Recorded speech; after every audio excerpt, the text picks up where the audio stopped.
Good evening students. আজিৰ পৰা আমি স্টাৰ্ট কৰিম NCERT. NCERTৰ আমি স্টাৰ্ট কৰিম প্ৰথমতে ক্লাছ 10ৰ বিজ্ঞান। ক্লাছ 10ৰ বিজ্ঞানৰ আমি প্ৰথম চেপ্টাৰটো লৈছোঁ। আমি এটাকৈ চেপ্টাৰ কৰি যাম। প্ৰথম chapter chemical reactions and equations, ৰাসায়নিক বিক্ৰিয়া আৰু সমীকৰণ। এই চেপ্টাৰটো প্ৰথমতে আমি ৰাসায়নিক বিক্ৰিয়া আৰু সমীকৰণ পঢ়াৰ আগতে আমি কিছুমান আগৰ ক্লাছত পাই অহা কথা 2 মিনিটৰ বাবে আলোচনা কৰোঁ। ৰাসায়নিক পৰিৱৰ্তন আৰু ভৌতিক পৰিৱৰ্তন। ভৌতিক পৰিৱৰ্তন আৰু ৰাসায়নিক পৰিৱৰ্তন কি বস্তু? ভৌতিক পৰিৱৰ্তন মানে ভৌতিক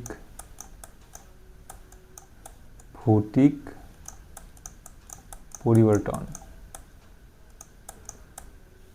ক্লাছ 9ত তোমালোকে ভৌতিক পৰিৱৰ্তনৰ বিষয়ে পাই আহিছা, সৰু ক্লাছত পাই আহিছা। যদি কোনো বস্তুৰ আকাৰ আকৃতিৰ পৰিৱৰ্তন হয়, যেনে আমাৰ হাতৰ একডাল চক পেঞ্চিল আছে, চক পেঞ্চিল যদি ভাঙি 2 টুকুৰা কৰি দিওঁ, চক পেঞ্চিল ভাঙাৰ আগতে যেনেকুৱা লিখিছিল, ভাঙাৰ আগতে তাৰ সংযুতি যি আছিল যেনেকুৱা আছিল, ভাঙাৰ পিছতো সেনে থাকব, খালি আকাৰ আকৃতিটো চেঞ্জ হৈছে। এনেকুৱা পৰিৱৰ্তনটো ভৌতিক পৰিৱৰ্তন। যিকোনো বস্তু কাটা, গছ এডাল কটাটো হৈছে ভৌতিক পৰিৱৰ্তন। আৰু আমাৰ নেক্সটটো হৈছে পৰিৱৰ্তন ৰাসায়নিক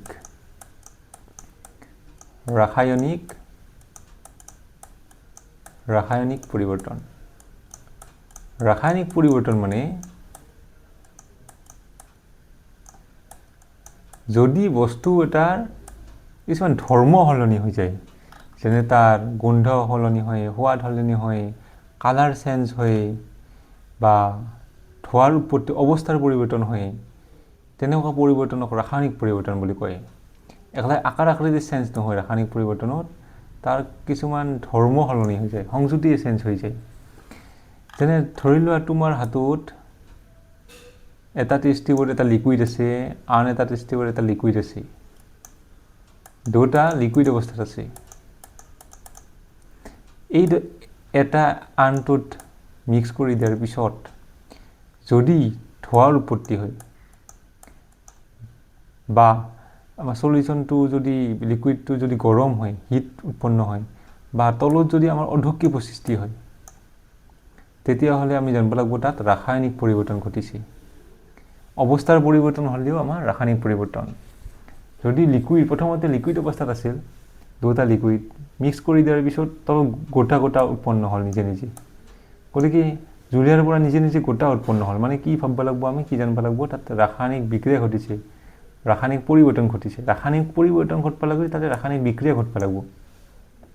এটা ৰাসায়নিক পৰিৱৰ্তনৰ কথা ক'ৰ লগে লগে আমি পালোঁ ৰাসায়নিক বিক্ৰিয়া। ৰাসায়নিক বিক্ৰিয়া কি? ৰাসায়নিক বিক্ৰিয়া, এই পৰা আমি ৰাসায়নিক বিক্ৰিয়াৰ বিষয়ে পাওঁ। ৰাসায়নিক বিক্ৰিয়া।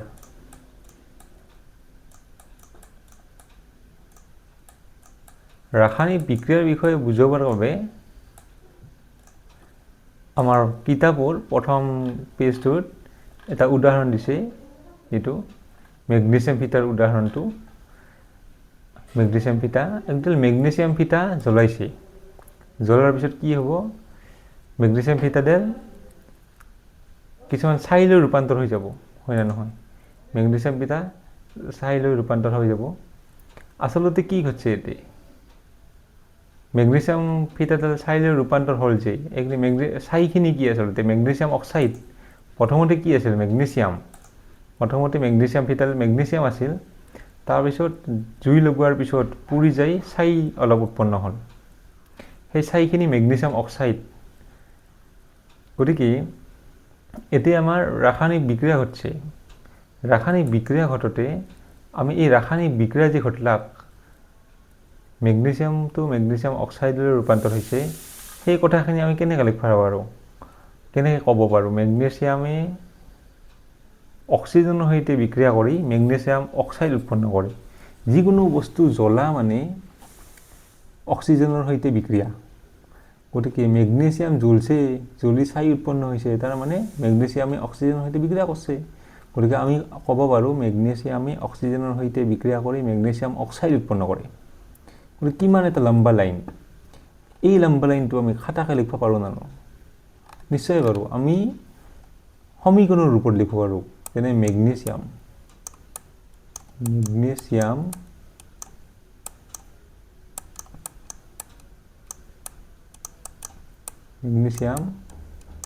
যোগ অক্সিজেন, মানে মেগনেছিয়ামে অক্সিজেনৰ সৈতে বিক্ৰিয়া কৰিছে। এই কথাখিনি বাক্যত নিলিখি আমি মেগনেছিয়াম যোগ অক্সিজেন লিখিব পাৰোঁ। অক্সিজেন, মেগনেছিয়াম অক্সিজেনৰ সৈতে বিক্ৰিয়া কৰি কি উৎপন্ন হৈছে আমাৰ? Magnesium oxide. গতিকে মেগনেছিয়াম অক্সাইড।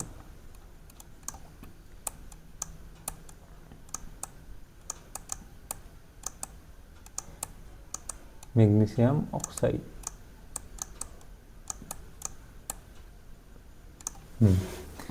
এই প্ৰথমতে যি দুটা বস্তু বিক্ৰিয়া কৰিছে তাহাক কোৱা হয় বিক্ৰিয়ক পদাৰ্থ।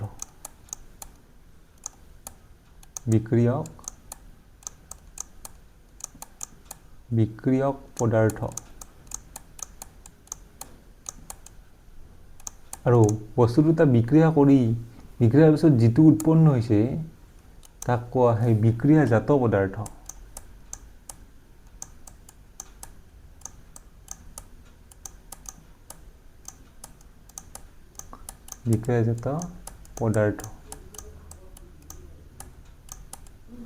বিক্ৰিয়াজাত পদাৰ্থ। গতিকে আমি যে এই কথাখিনি এটা সমীকৰণৰ ৰূপত লিখিছোঁ, মেগনেছিয়ামে অক্সিজেনৰ সৈতে বিক্ৰিয়া কৰি মেগনেছিয়াম অক্সাইড উৎপন্ন কৰে, সেইখিনি আমি শ্বৰ্ট কৰি লিখিছোঁ মেগনেছিয়াম যোগ অক্সিজেন। আৰু যিটো উৎপন্ন হৈছে কাৰ চিন দি আনটো ফালে লিখিছোঁ মেগনেছিয়াম অক্সাইড। এইটো এটা ৰাসায়নিক বিক্ৰিয়া। এই বিক্ৰিয়াটোক আমি আৰু শ্বৰ্ট কৰি লিখিব পাৰোঁ নোৱাৰোঁ? কেনেকৈ পাৰোঁ? আহাৰ সংকেতবোৰ লিখিব পাৰোঁ।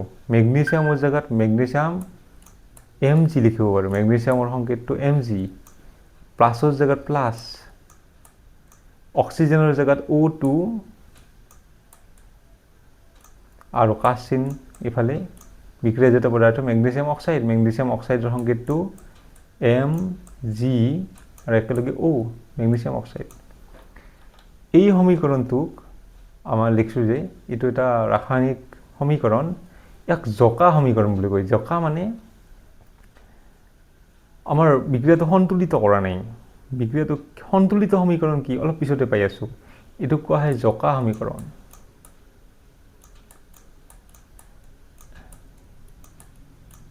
জকা সমীকৰণ।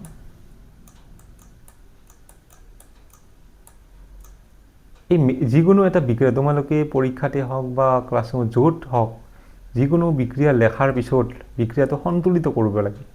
সন্তুলিত নকৰাকৈ লিখিলে সেইটো ভুল ধৰা হয়। গতিকে সন্তুলিত ৰাসায়নিক সমীকৰণ মানে কি?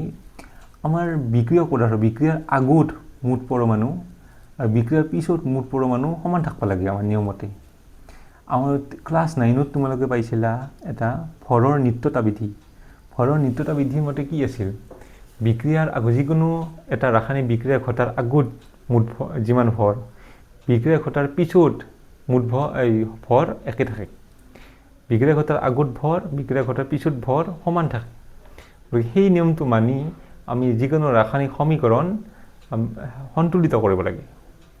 সন্তুলিত কেনেকৈ কৰে? আমি এটা পৰমাণু বাই পৰমাণু চাই যাম। এতিয়া মেগনেছিয়াম Mg কেইটা আছে পৰমাণু? Mg এটা আছে। কাচ চিনৰ ইমুখে কেইটা আছে? Mg এটা আছে। মেগনেছিয়ামটো সন্তুলিত আছে। এতিয়া চাম আমি অক্সিজেন O2। গতিকে এতিয়া অক্সিজেন কেইটা পৰমাণু আছে? O2 হৈছে অক্সিজেনৰ অণু। এতিয়া পৰমাণু দুটা সৰকি আছে। অক্সিজেনৰ দুটা পৰমাণু লগ হৈ অক্সিজেনৰ এটা অণু হৈছে। কিন্তু ইফালে অক্সিজেন কেইটা আছে? এটা পৰমাণু আছে। গতিকে আমি তাক সন্তুলিত কৰিব লাগিব অক্সিজেনটো। সন্তুলিত কৰিবলৈ ইফালে যদি দুটা অক্সিজেন আছে, ইফালে অক্সিজেন দুটা বনাব লাগিব। তাৰ বাবে দিব লাগিব আমি ইয়াতে 2। গতিকে তোমালোকে সন্তুলিত কৰোঁতে এই পাৰ্টটো নালাৰিবা। সেইকাৰণে কিতাপখনত সন্তুলিত কৰা শিকাওঁতে তোমালোকক বাকচ দি কৰা শিকাইছে প্ৰথমতে। পৰীক্ষাত আমি বাকচ দি নেলিখোঁ, কিন্তু তোমালোকে জানাৰ বাবে এইটো কথা কৈছে। বাকচ এইকাৰণে দিবা কৈছে যে আমি যিকোনো বস্তু আমাৰ সন্তুলিত কৰোঁতে নম্বৰটো দিওঁতে এই ভিতৰে যাতে একো নালাৰো ছাইডত দিওঁ এই পৰ্চনটোত দিওঁ আমি ইয়াতে 2 দিলোঁ মই 2 গতিকে এতিয়া 2 দিয়াৰ লগে লগে অক্সিজেন কেইটা হৈ গ'ল 2টা এতিয়া অক্সিজেন কেইটা আছে 2টা অক্সিজেনটো সন্তুলিত হ'ল কিন্তু এতিয়া মেগনেছিয়ামটো 2টা হৈ গ'ল ইফালে মেগনেছিয়াম এটা আছে সেইবাবে ইফালেও মেগনেছিয়ামৰ আগত 2 দিব লাগিব গতিকে বৰ্তমান এইটো সন্তুলিত হৈছে এইটো কাৰেক্ট মেগনেছিয়াম 2টা অক্সিজেন 2টা অক্সিজেন 2O 2টা গতিকে এইটো কোৱা হয় সন্তুলিত ৰাসায়নিক সমীকৰণ এইটো কোৱা হয় সন্তুলিত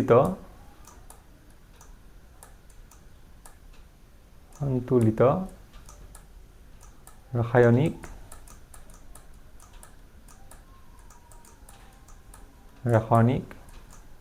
সমীকৰণ সন্তুলিত ৰাসায়নিক সমীকৰণ এইটো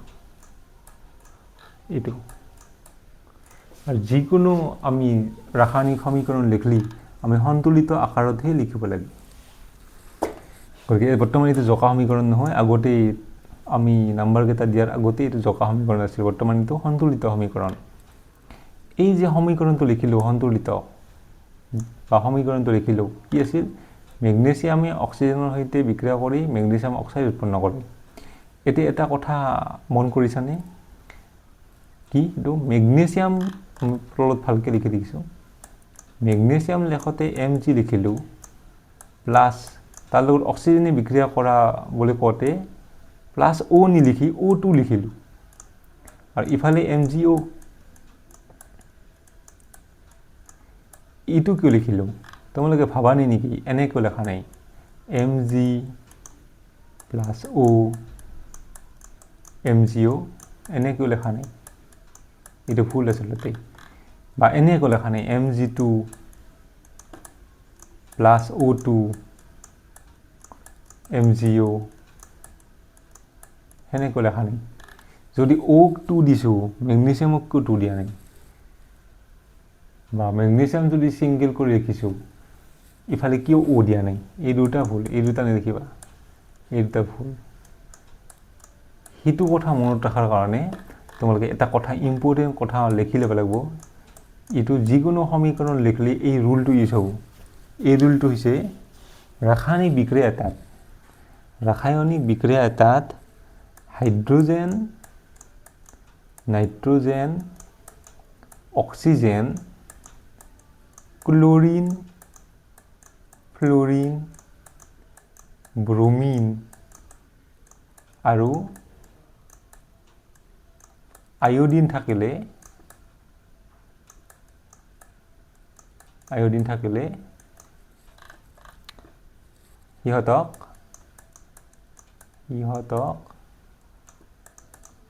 অণু আকাৰত লিখা হয় অণু আকাৰত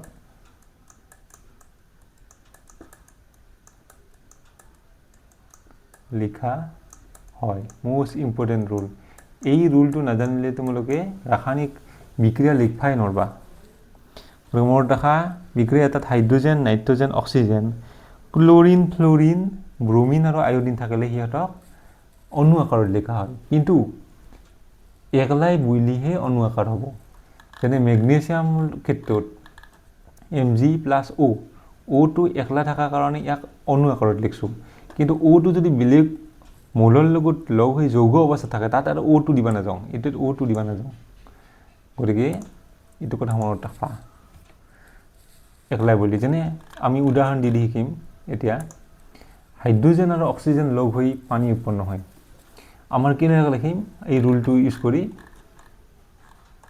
হাইড্ৰোজেন H2 লিখিম প্লাছ O2 কি উৎপন্ন হয় পানীৰ সংকেত H2O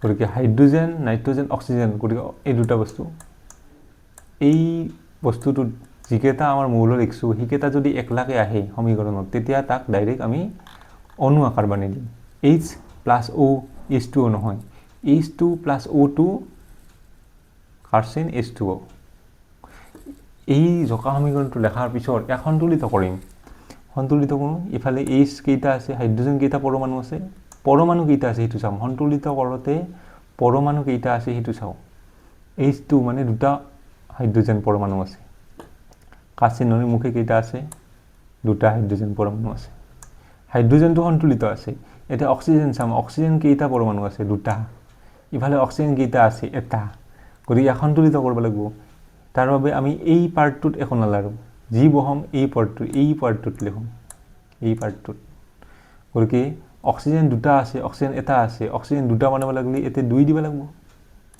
অক্সিজেন 2 দিয়াৰ লগে লগে অক্সিজেন দুটা হ'ল কিন্তু হাইড্ৰোজেন 2 দুগুণ 4টা হ'ল এনেকৈ হ'লে পূৰণ হয় আমাৰ 2 দুগুণ 4 কেইটা হ'ল 4টা গতিকে 4টা হাইড্ৰোজেন ইমুখে বনাব লাগিব তাৰ বাবে এই 2টো একো নালাৰো আমি এতে 2 দিম এতে 2 দিয়াৰ লগে লগে 2 দুগুণ 4 হৈ যাব হাইড্ৰোজেন 4টা অক্সিজেন দুটা অক্সিজেন দুটা গতিকে এইটো সন্তুলিত এনেকৈ সন্তুলিত কৰে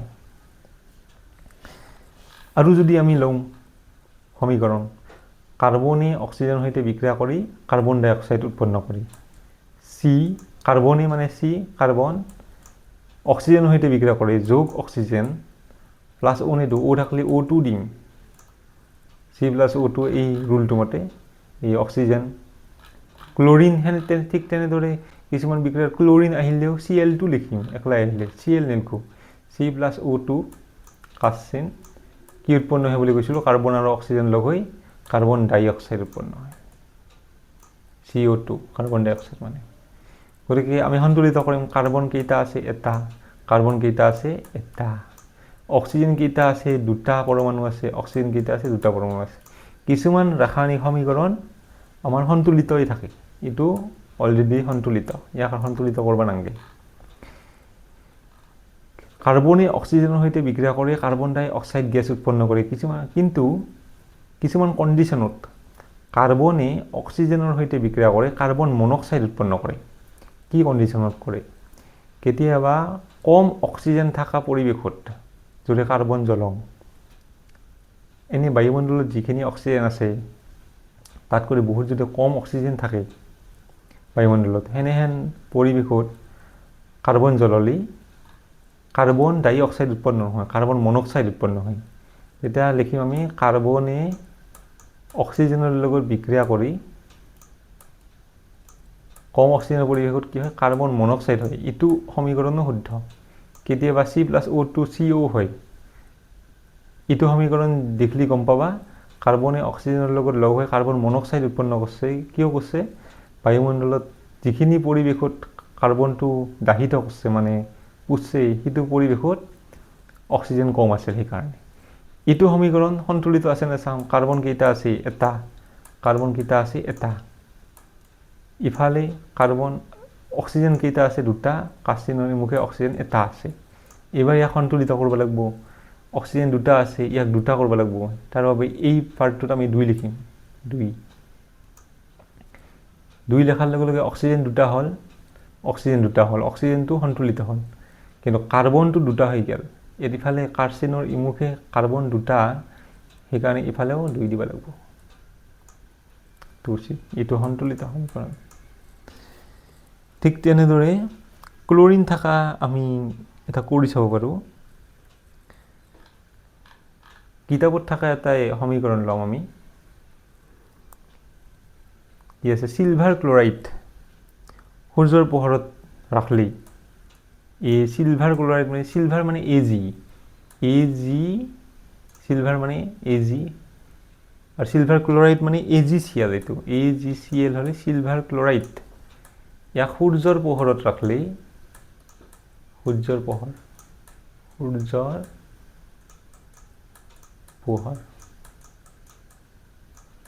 পোহৰত যদি ৰাখো কি হয় সিলভাৰ আৰ ক্লোৰিন গ্যাস উৎপন্ন হয় তাৰ মানে সিলভাৰ ক্লোৰাইডেৰ পৰা ক্লোরিন গ্যাস হয়ে উড়ে যায়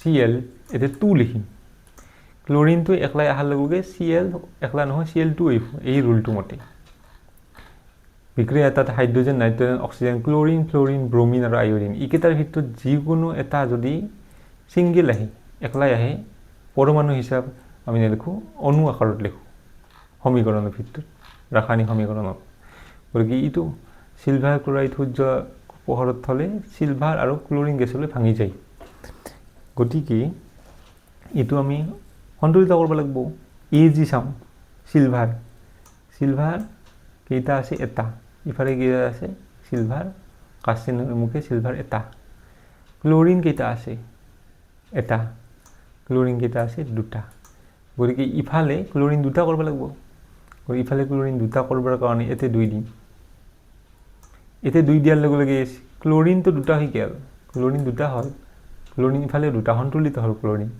কিন্তু চিলভাৰ ইফালে দুটা হৈ গেল 2টো এতে চিলভাৰৰ গুৰিটো আইছে সেইকাৰণে চিলভাৰ ইফালে 2 কৰিবৰ কাৰণে এতে 2 দিব লাগিব গতিকে এইবাৰ এইটো সন্তুলিত হ'ল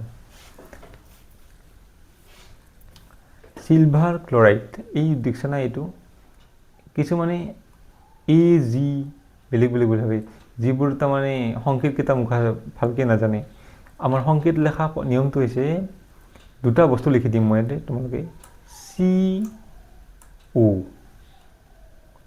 ইটো কেপিটেল যদি ইটো কেপিটেল হয় তেতিয়া দুটা বেলেগ বেলেগ বুজাব কাৰ্বন আৰু অক্সিজেন লগ হৈ তো কাৰ্বন মনক্সাইড বুজাব আৰু এটা বস্তু লিখিম C capital O two small বুজাম যদি ইটো আৰু ইটো বেলেগ বেলেগ নুবুজায় এই এটা বস্তুৱে বুজাব এইটো হৈছে কোবাল্টৰ সংকেত গতিকে বেলেগ বেলেগ কি আছে না একেলগে আছে সেইটো গম পাই আমাৰ কেপিটেল আৰু স্মল লেটাৰ চাই CO দুটা কেপিটেল হলি দুটা বেলেগ বেলেগ বুজাব কাৰ্বন আৰু অক্সিজেন দুটা লগ হৈ এটা যৌগ উৎপন্ন হৈছে এই যৌগটো হৈছে কাৰ্বন মনক্সাইড আৰু C capital C small O হলি দুটা বেলেগ বেলেগ নুবুজায় এটাই বুজাব এইটো এটা মৌল এইটো হৈছে কোবাল্ট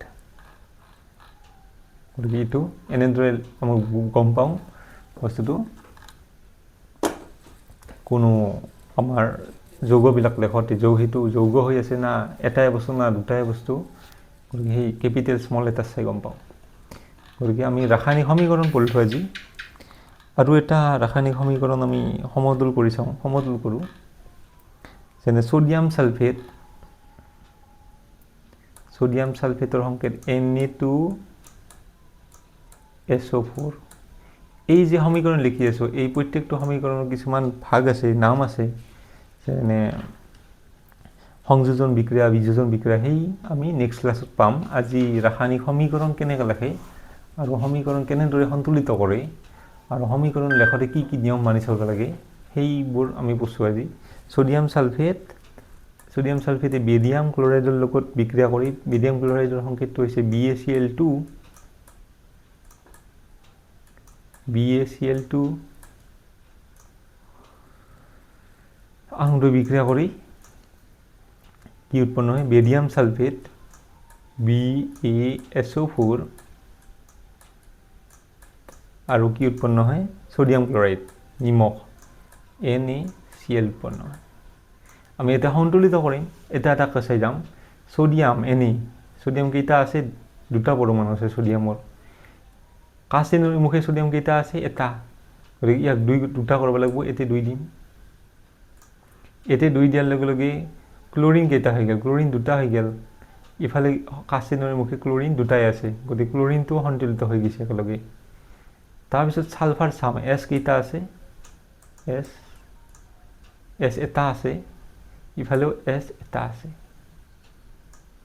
সালফাৰ এটা আছে O4 অক্সিজেন কেইটা আছে 4টা পৰমাণু আছে ইফালে অক্সিজেন 4টা পৰমাণু আছে বেৰিয়াম কেইটা আছে বেৰিয়াম এটা আছে ইফালে বেৰিয়াম এটা আছে গতিকে গোটেই কেইটা সন্তুলিত হৈছে এইটো সন্তুলিত সমীকৰণ এইটো এটা অধক্ষেপণ বিক্ৰিয়া বুলি কয় ইটোৰ বিষয়ে পাছত আৰু আমি ক্লাছত পাম গতিকে ৰাসায়নিক সমীকৰণ লেখা ৰুলটো তোমালোকে এইটো ক্লাছত সবচেয়ে ইম্পৰ্টেন্ট কথা এইটো মনত ৰাখিবা বিক্ৰিয়া এটাত hydrogen nitrogen oxygen chlorine Florin bromine আৰু আয়োডিন থাকিলে ইহঁতক অণু আকাৰত লিখা হয় থাকিলে মানে একলাই থাকিলে যেনে হাইড্ৰোজেন যোগ অক্সিজেন যদি বেলেগ পৰমাণুৰ লগত লগ হৈ যৌগ হিচাপে আহে তাক আৰু ওটো লিখবা নাযাওঁ এইটো যদি একলাই আহে আমি অণু আকাৰত লিখো এইটো মোস্ট ইম্পৰ্টেন্ট ৰুল সেইটো জানিলে তোমালোকে ৰাসায়নিক সমীকৰণ লেখা ইজি পাবা আৰু সন্তুলিত কৰা নিয়মটো